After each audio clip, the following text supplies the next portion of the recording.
Hi,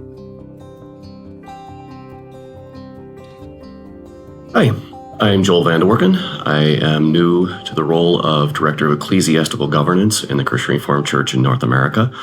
In my role, I do a lot of supporting classes, congregations, and synod with policy and procedural matters. I've only been in my role a couple of weeks now, but I can tell you that I have received dozens of questions and phone calls and emails from officebearers, chairs of council, and stated clerks of classis with regard to what it means to be in full agreement with the confessions of the CRCNA or the Brahmana process. In the wake of Synod 2024's decisions, the question is whether there is any space for those who are wrestling with particular doctrines to hold office in our church. People want to know, did the bar get set too high for church leadership so that there is no longer any room for ordinary musings about matters of faith? These are important questions that go to the heart of what it means for us to be a confessional denomination. Together with staff from the Office of General Secretary, I've put together a short document that I hope will provide some guidance in this area. Yes, there are some clear boundaries that have been set by Synod for those with settled convictions or permanent disagreements with something with the confessions and the CRCNA.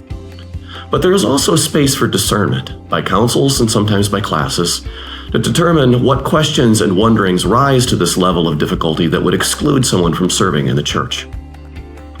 Wrestling with questions of faith is a necessary and normal part of the Christian life.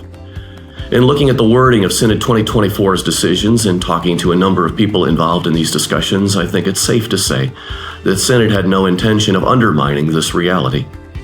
Instead, it recognized the ongoing need to have space for genuine conversations about the faith that we confess together in the Christian life. This process requires trust and vulnerability from those wrestling with the nuances of faith, as well as for those who prefer settled clarity. It requires submission to those in pastoral leadership in our congregations and assemblies. It recognizes that wholeheartedly and without reservation, affirming the confessions and the scriptures from which they come is at times an act of faith as much as it is of understanding.